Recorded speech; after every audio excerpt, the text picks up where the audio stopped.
Hello everyone, welcome back. This is S.C. Coleman, author.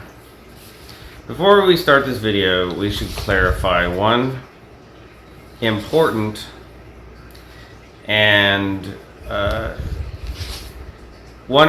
point, which has to do with the fundamental aspect of even the so-called language I'm speaking now. And that is, what we speak today is not language. Most people's assumption or presumption or understanding, probably a better word, of language is that it's essentially like a blank canvas. It has a structure to it. A blank canvas can be round, or it could be square. It could be black, or it could be white. It could be green, right? Canvas is a solid color object, usually flat, made of some type of material for painting a scene upon. That's how most people think about language. Language is, in most people's minds, the paint colors, the brush, the canvas itself, right? Now, I'm using this as a metaphor. I'm not saying literally. Metaphorically, that's how people see language. What we speak today is not language. It is a standardized communication system. It is built upon rigid, arbitrary rules. It is built upon this equals that. It is essentially speaking the exact same thing as a computer programming language. That is a misnomer, or otherwise, to use the standardized communication system, the word misnomer is part of that. It is a false name.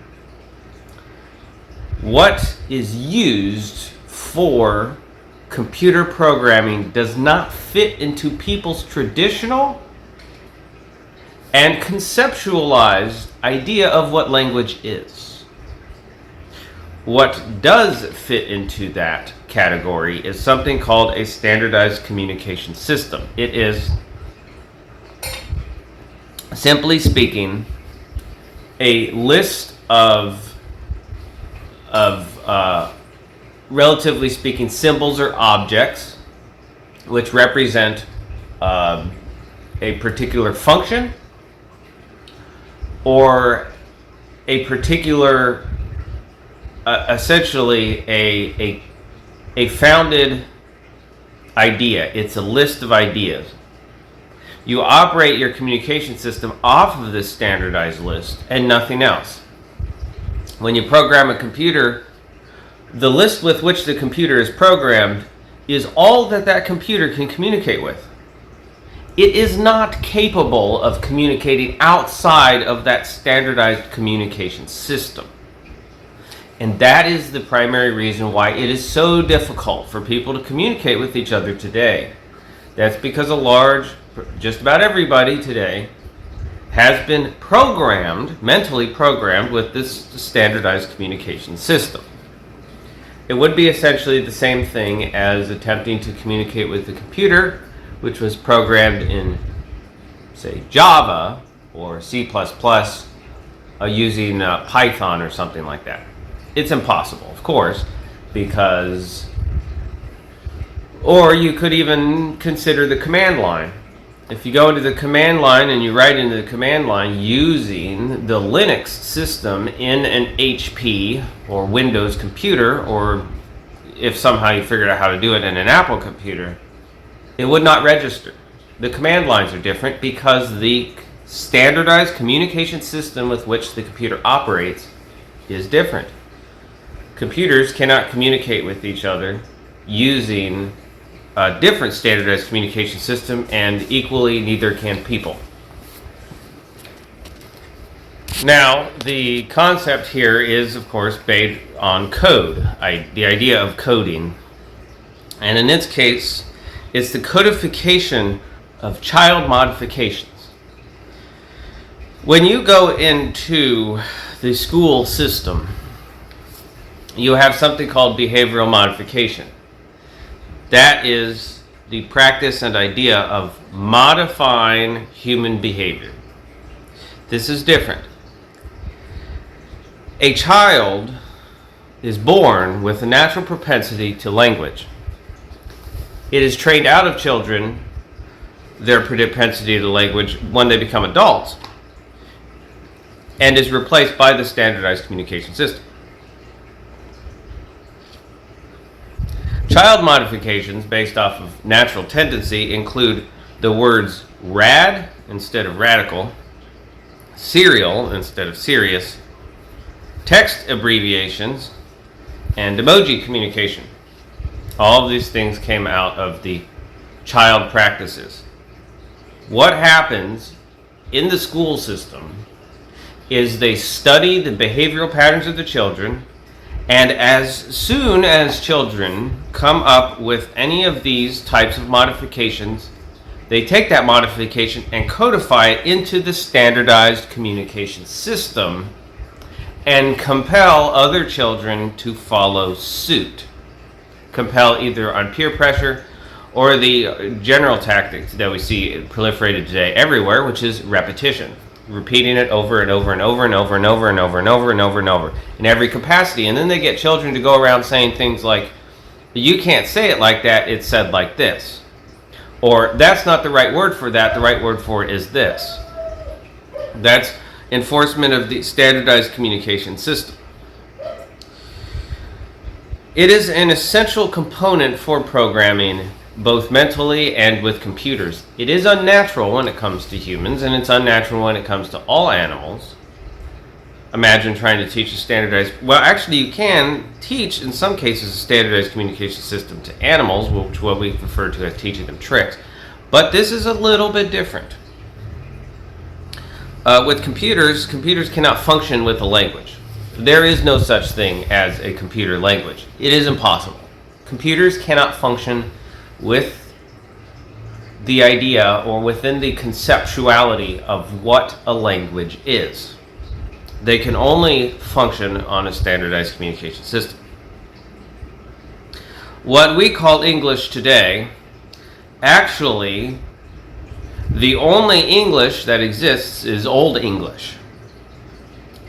Old English was replaced by the English Standard, which is what we call modern English. You have two English standards. You have the American Standard Version and the British Standard Version, neither of which are English.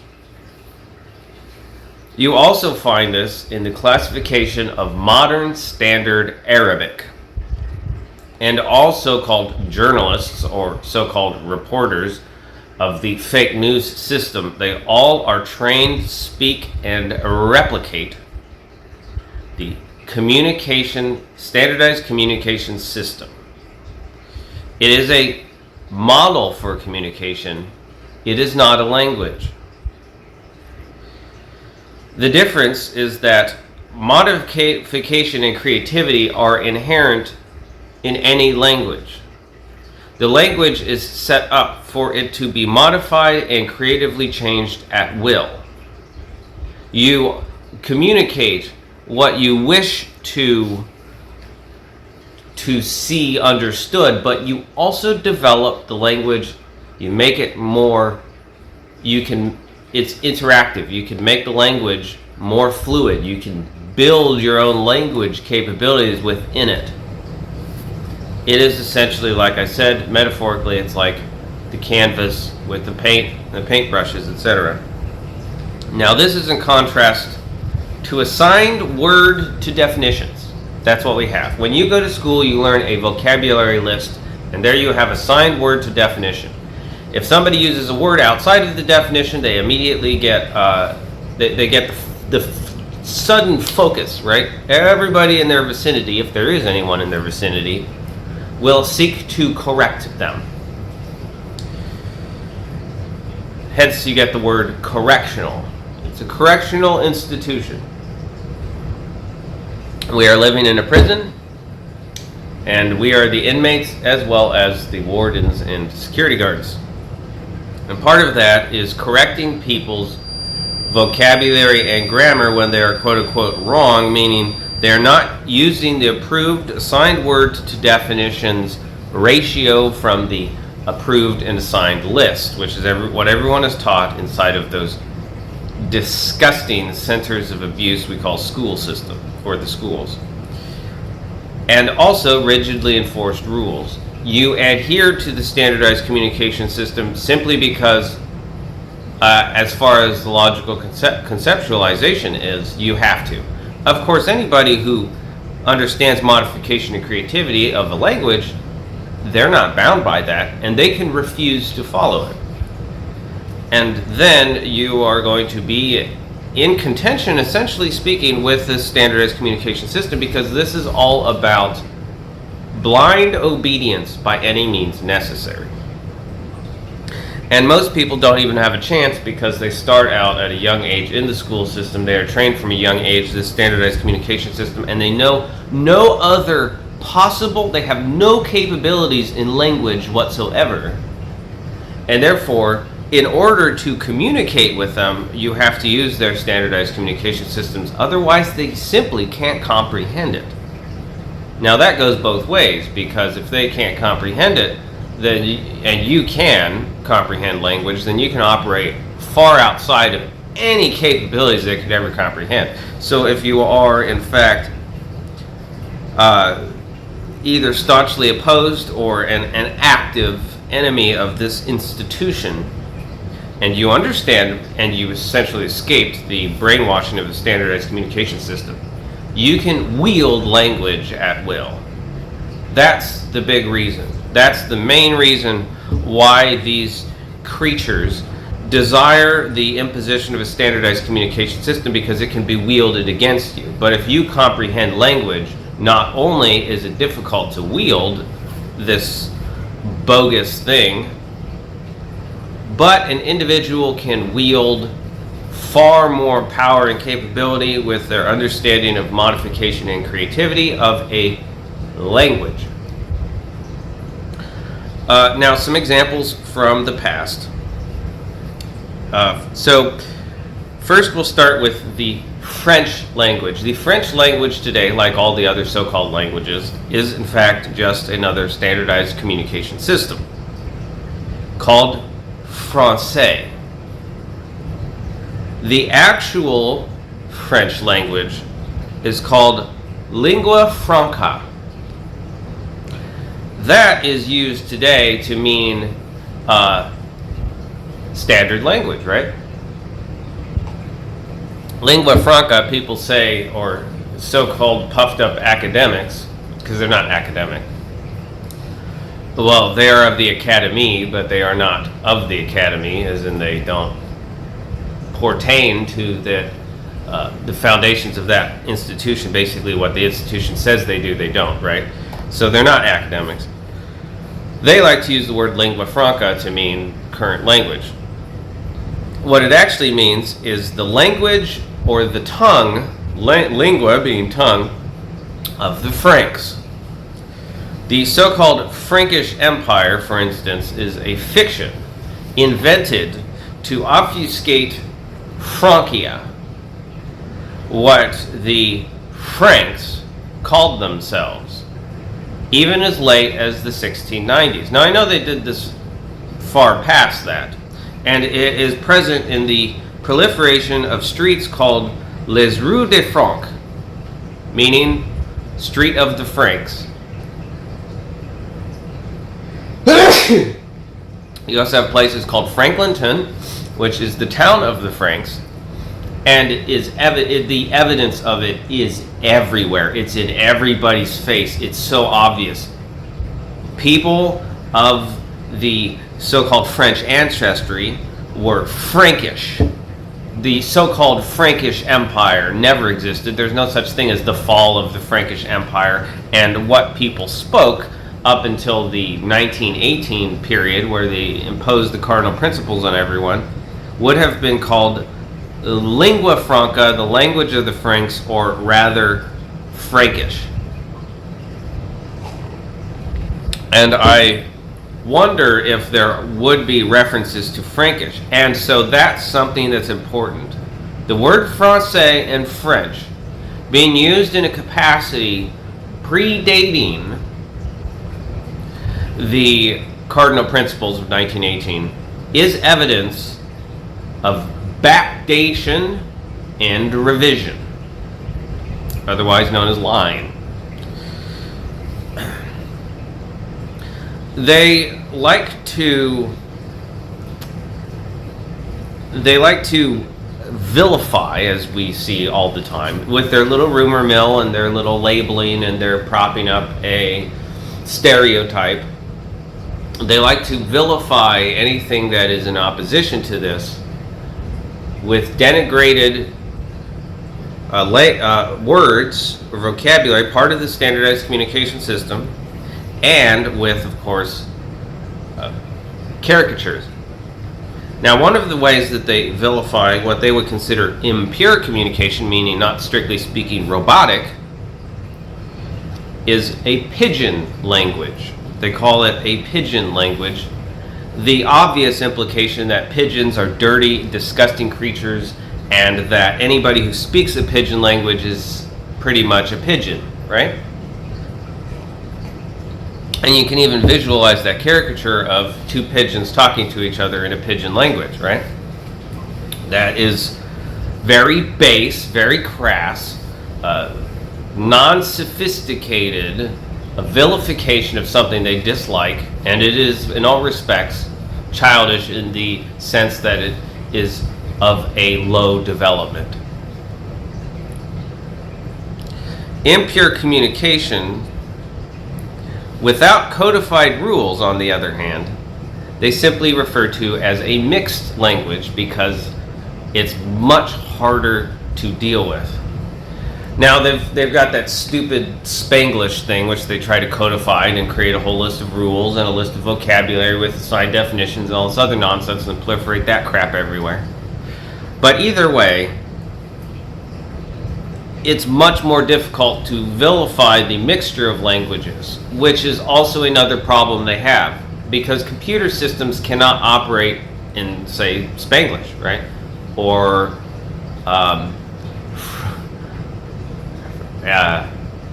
Old English, or so-called Old English, or Frankish, right? The original, what we would call the original Old French. They can't operate with those, and they have a lot of difficulty when people start mixing languages together. Now, this is important also for the surveillance system, because if you start speaking in 3 different languages all mixed together, the computer program might have difficulty, but it might be able to extrapolate the different words based off of the standardized communication system. Now, if somebody has the ability to actually speak a language, it makes it extremely difficult to surveil what they are saying. That's different than speaking intelligently of a comprehensive level above what some are capable of. A simple example of this would be use the word belligeration. Belligeration is the modification, according to the correct grammar, of belligerent or belligerently, meaning to aggressively and hostilely start a conflict. That is essentially what a belligerent is. A belligerent in war is the person that started the war. A belligerent in a fight is the person that started the fight.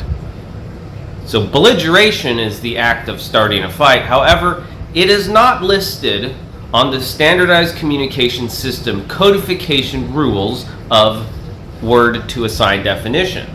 And therefore, when you use the word belligeration, people go ballistic.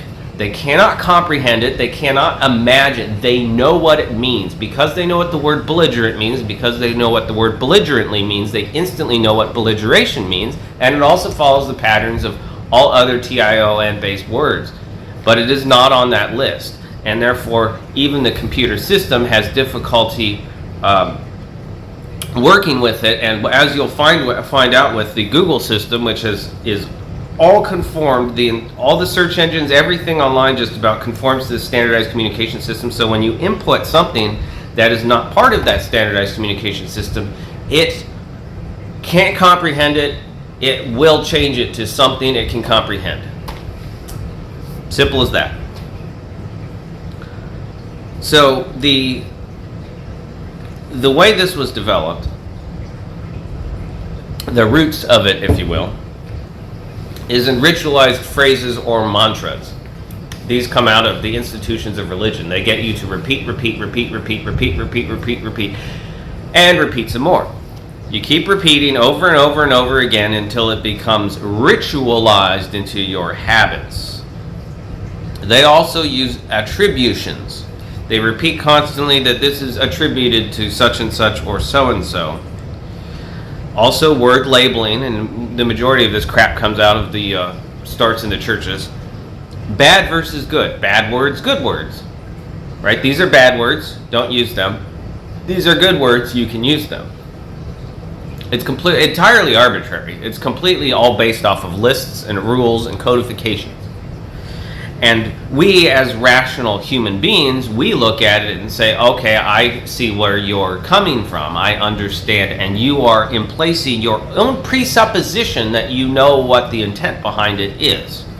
When in actuality, the only intent behind it is to control people's capacity for communicating with one another and to monitor and change the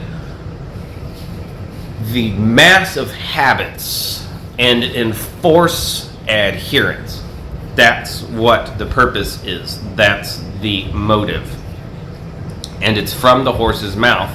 They have in fact said that is their motive. So whatever anybody wants to believe or presuppose about what the intentions are, they have said what their intentions are, and their intentions are strict, arbitrary, global, and thoughtless adherence by any means necessary. It is obligatory. You have no choice, essentially. That is their design. Also, you have big words versus small words. You hear this crap a lot. Use smaller words. Use bigger words, right? There are no such thing as bigger or smaller words.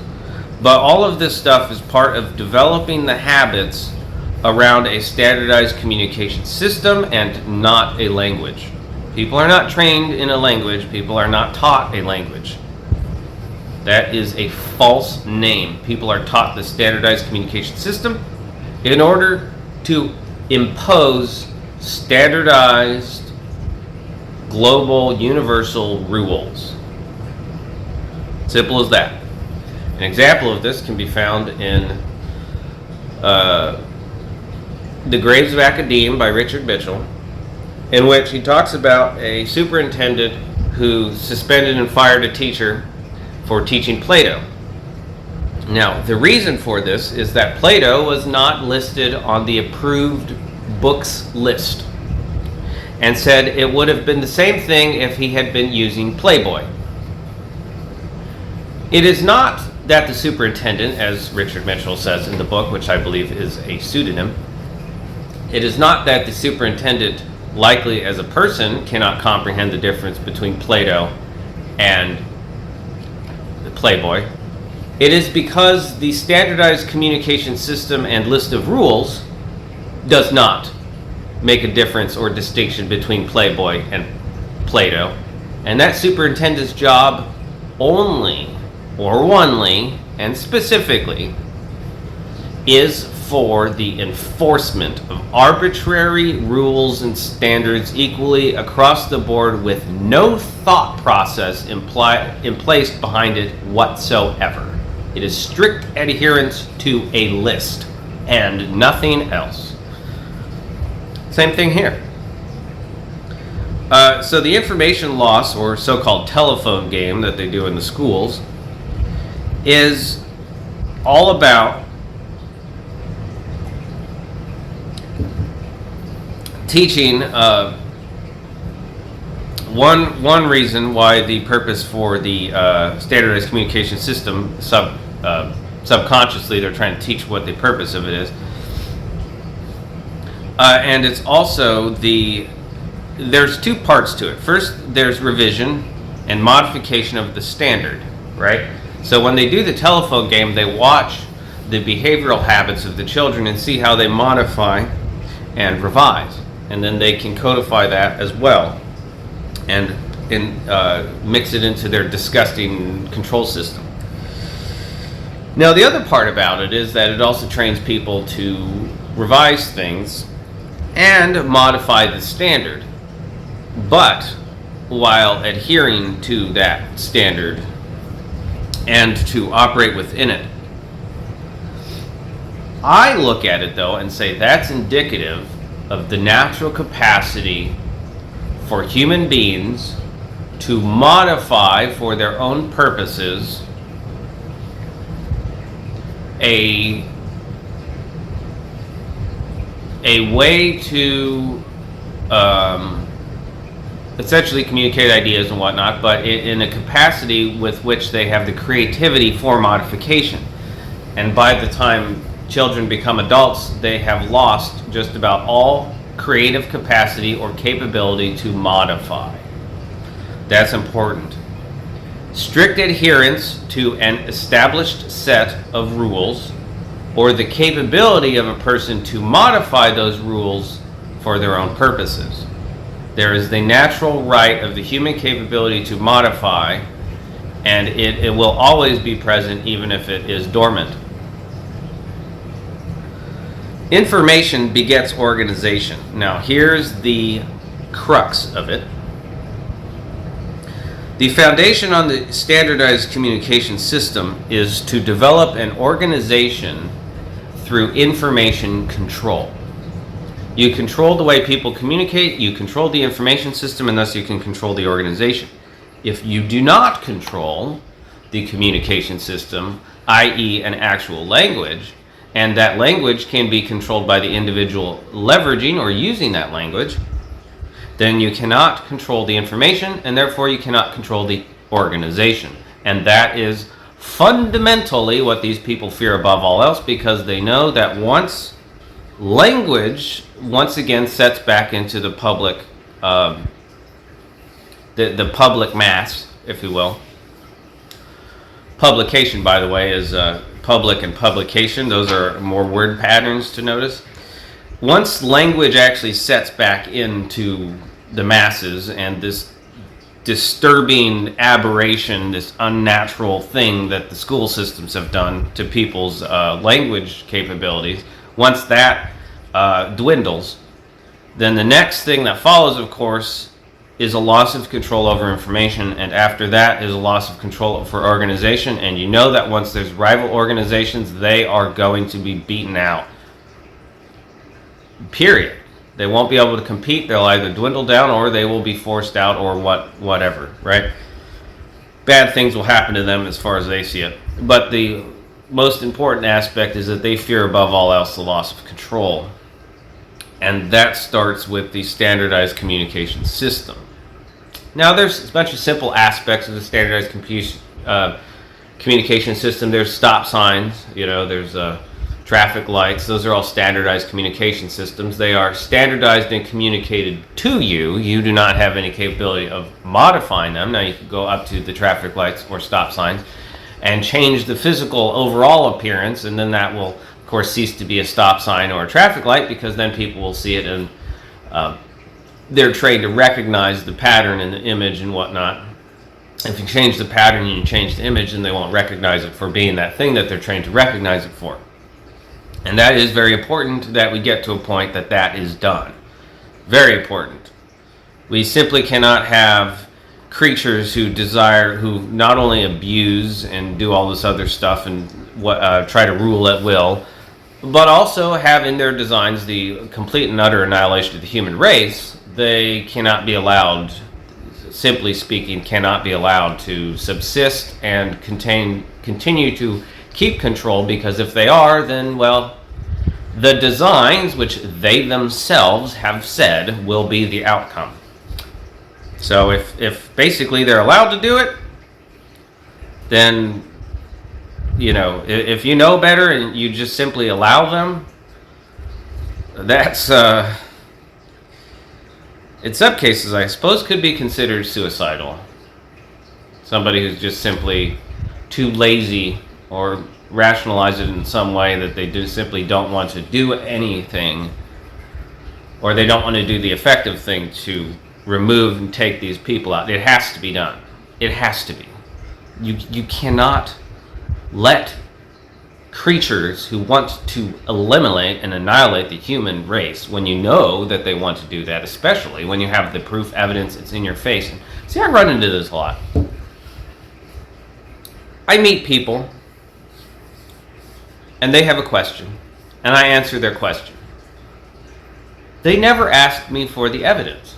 And I'm sitting there waiting for it. I'm like, when are you going to ask me how I came to... Well, okay, this is different because it's not the stupid, bogus, arbitrary comments online, because all of those want to know where I got my information so that they can then go and find it and eliminate it or revise it.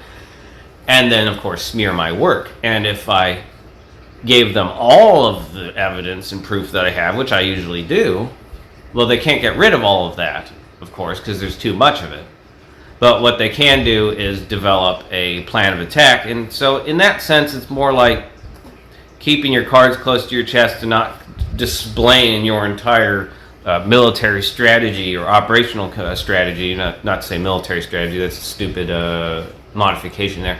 But an operational strategy to the enemy with which they can better design their attacks upon you. So that would be moronic of me to even bother responding to those just blatant comments. You know, there's obviously an ulterior motive behind them, because I only ever get comments like that.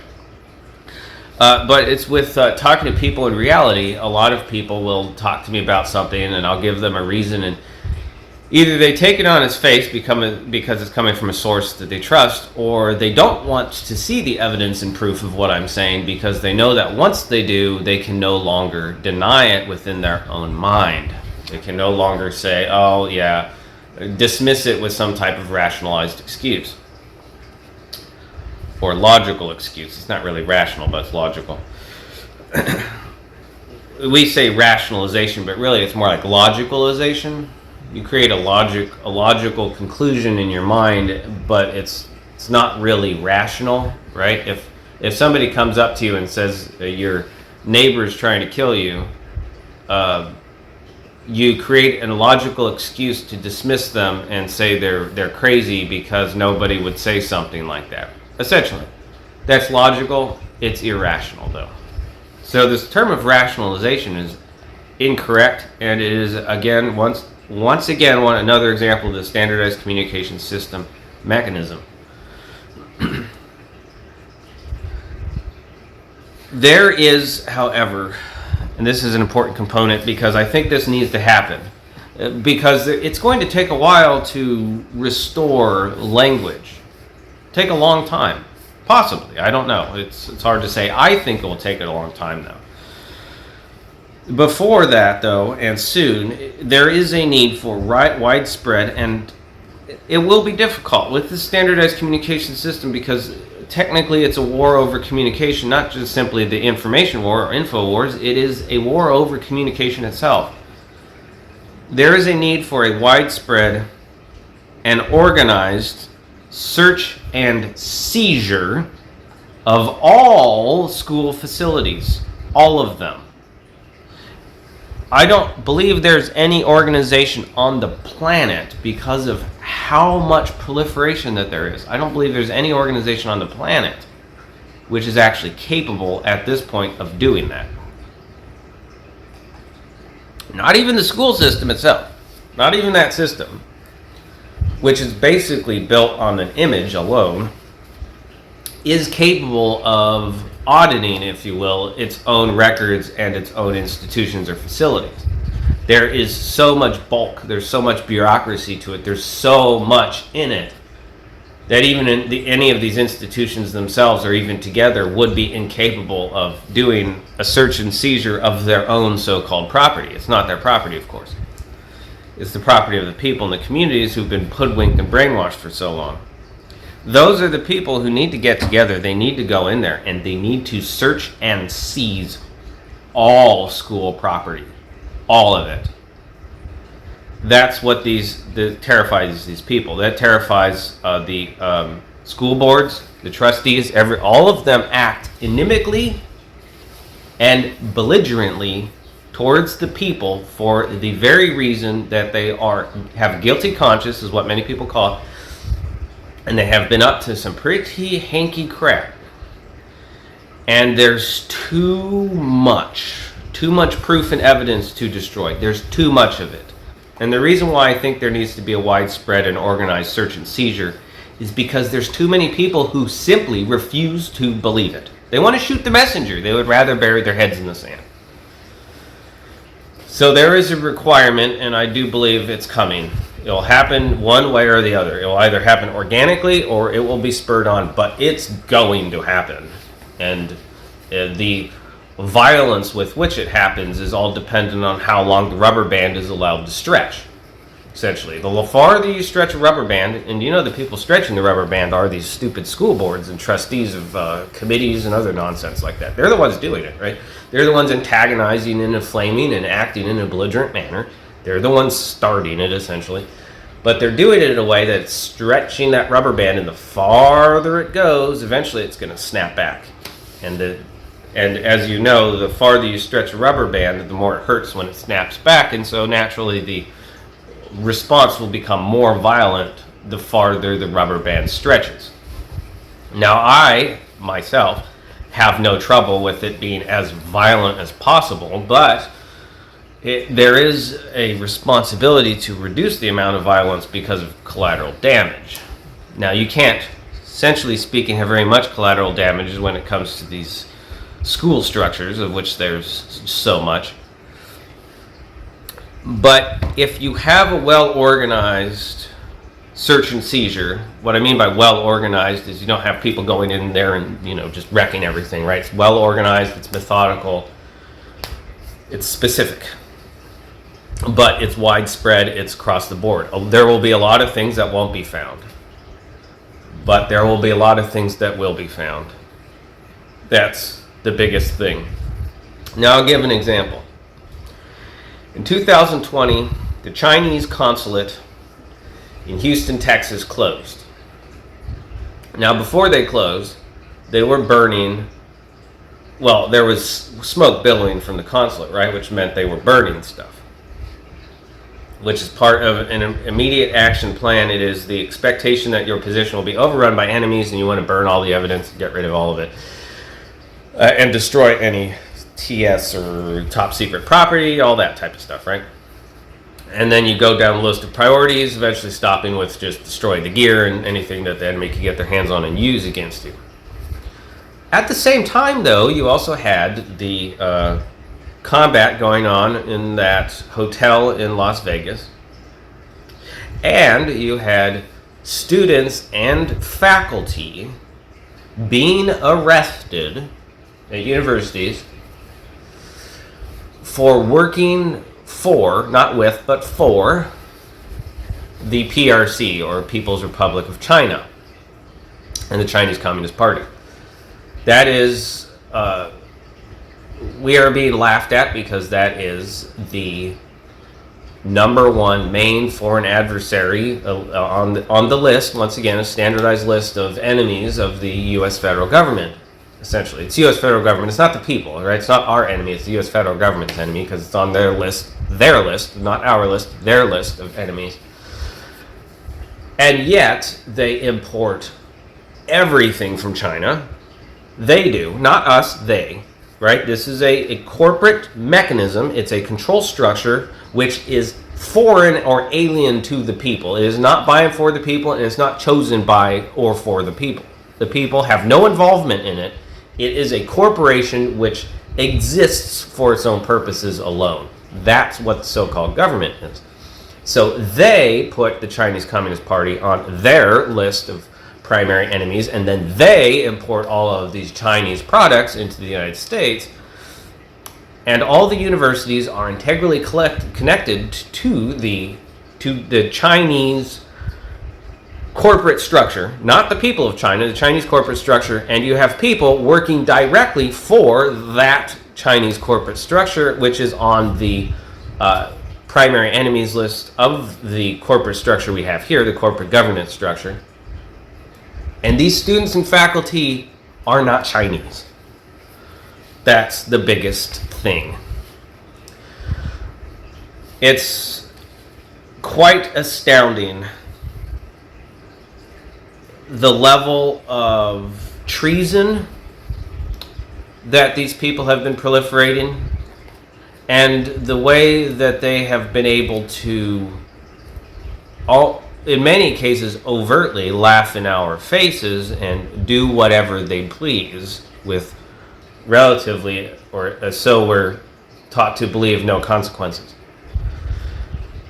The censorship structure has to fall, but more importantly, the school system has to be searched and seized. The school system, all of school properties. You might not be able to search and seize the entire system. That's a little bit difficult as far as a concept goes, but the properties can be.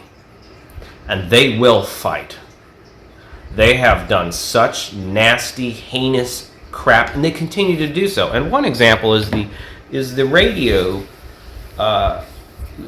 recording of the cop saying that a student at a middle school took a gun to school to shoot his teacher, to shoot the teacher of his class. I hate this idea of his or her teacher or doctor, some crap like all that stuff is it's part of the standardized communication system, and it's complete nonsense. But he brought a gun to school to shoot his teacher because she had not let him go to the bathroom.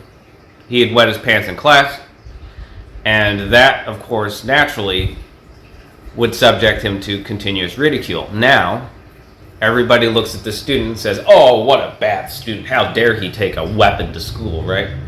But they will not ask, because they're brainwashed not to, even though it's the elephant in the room, why is there a pattern of this? Why is there a history of this? And what is the environment in which a person is put into that position with that type of behavioral habit?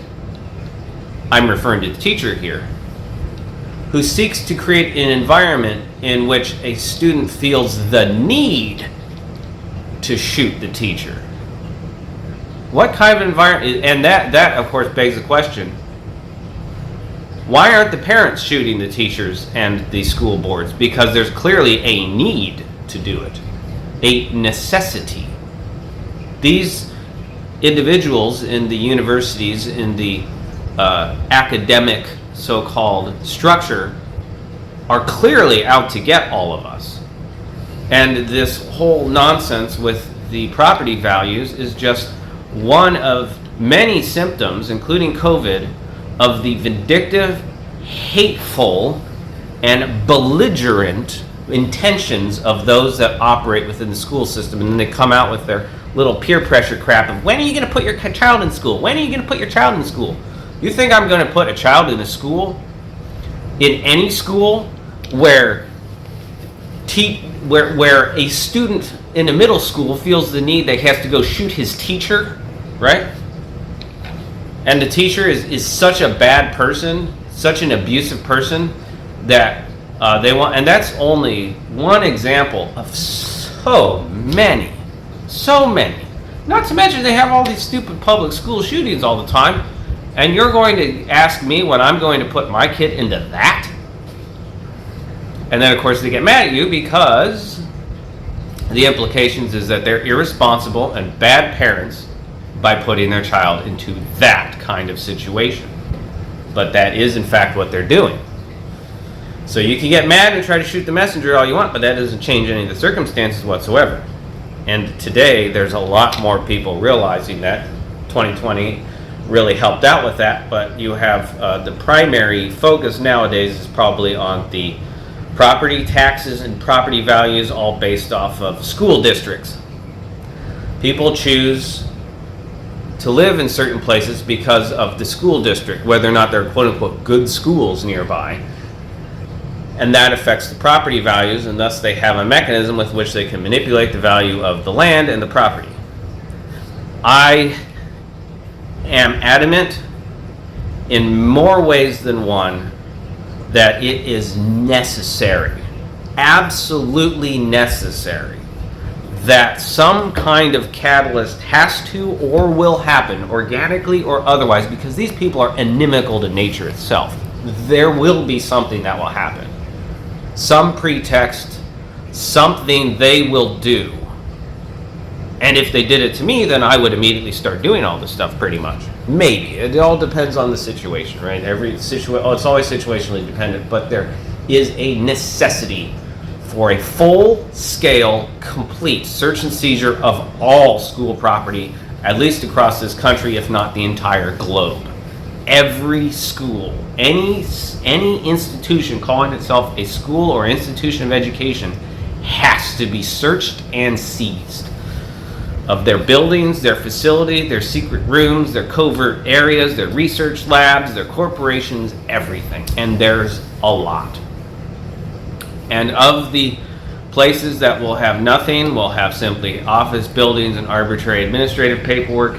Most of that stuff's up front. There will be some very interesting stuff scattered across. People will find all kinds of records and things that teachers have been doing, and administrators and superintendents, and these people are terrified. Why are they terrified? Because even down to the lowest level, they have been doing things to children like that teacher in the middle school that the cop said on the radio. You can go to the Intelligent Fountains Facebook page. You can find that under the labeling Priority Interest Child Trafficking, and you can listen to the voice and tone of that so-called police officer when he says it. It is legitimately as close as you can get most of the time to from the horse's mouth. The closest thing to the horse's mouth, of course, would be hearing it from the teacher. I do suspect it's probably a woman, but it could be a man, but they're usually of a certain type of characteristic, because they only hire people in those positions who are abusive, and those positions invite people who are abusive to them. So these are some very important things to understand, and with the belligerent manner with which these creatures try to attack and leverage children, they are a focal point. They're not the only one, of course, but they are a focal point. The equilibrium of children is a primary necessity for the proliferation of their system and their standardized communication system, of course. So let's talk a little bit about equilibriums of custom. And this is all developed out of custom. This is what the attorneys focus on. Everyone focuses on custom. They don't focus on legitimacy, they don't focus on tradition, and they don't focus on morality. They focus on custom alone, what people customarily do, what everybody does, essentially. So here we have the city capital, which is the head of the state. Hence the term capital, capo, being head, or like a ball cap. In Ohio, in the state of Ohio, which we'll use as the example, Columbus is a equal distance centralized location, and essentially is like the center of a wheel, and the roads that lead out are like the spokes. The developed directives of the head of state, being the city, the developed directives that come out of the city corporate, not the city municipal corporation, but rather the geographic location, are then followed by the surrounding corporations, being the cities or surrounding cities, counties, etc., districts.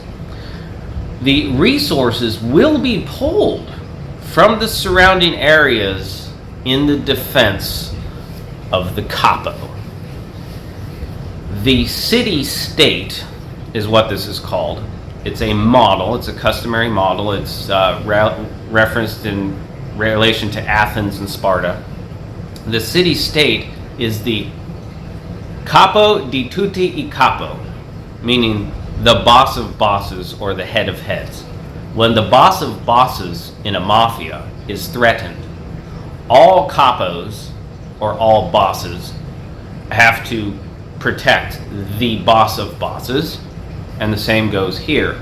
all of the surrounding areas, are corporate municipal areas, are required to come to the defense of the head. Resources are built around its existence for customary control of the state capitals. They, being the corporations, customarily take directives from a single capital of capitals, or rather, il capo di tutti I capi, the boss of bosses.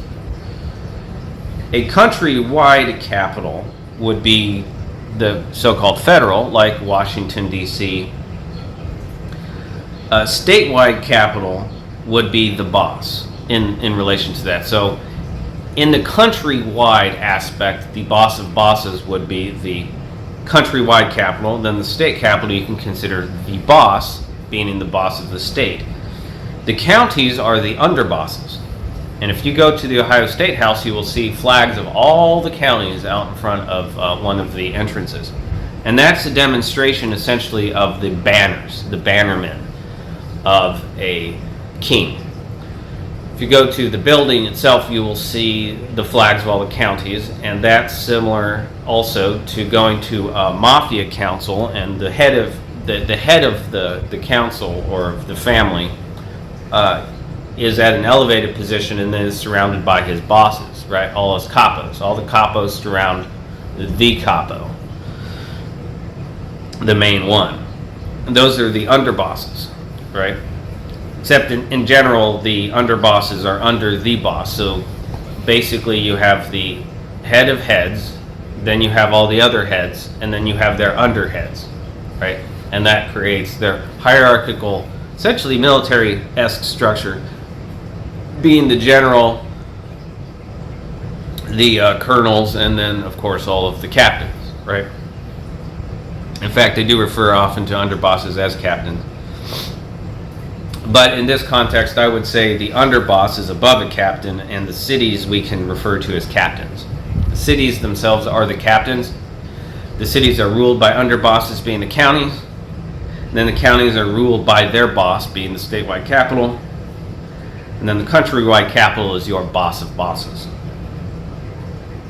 Now, the Keynesian system with which this stuff is leveraged is instituted through the standardized communication system as a customary method of doing things. The Dutch cover is a big component of that, and it comes out of 1600s America, when in fact they used the Dutch cover. The acts of trade leveraged by England were mainly, among other reasons, designed to stop colonials from trading directly with Europe, meaning France and the Netherlands. The Dutch Netherlands were the big one, of course. The French, a French pirate going by the name of in the Levantine Adventure, The Travels of M. Chevalier d'Arru by Warren Lewis, 16 blah blah blah.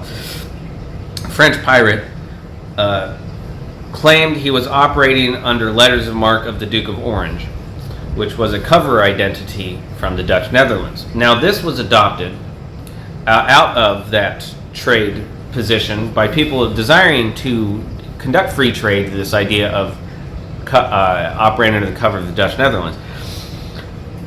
It has been elevated today into the examples of Proces NV, which is a front company for manufactured control of the communication system out of China, and the Wolters Kluwer entity, which is a cover for the CT Corporation system, which is the mechanism, the practical operational mechanism with which attorneys induce their treason, their organizational systematic treason of stop signs and tow zones and all the other nonsense that they do among everything else, right? The treason of the attorneys is operated through the CT Corporation system, as was stipulated in their articles of incorporation from the early 1900s, in which they say it was established to serve members of the bar. So specifically those who are members of the bar, the CT Corporation was established to serve them, and today is now called Wolters Kluwer, out of the Dutch Netherlands. In this system, the regulations are imposed in some, but not on others. And the not on others are the ones who essentially write the regulations, right? Part of this whole Keynesian system is the idea of inducing scarcity to control the production based off of geographic location.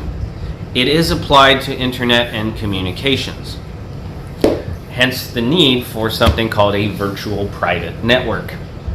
Thank you.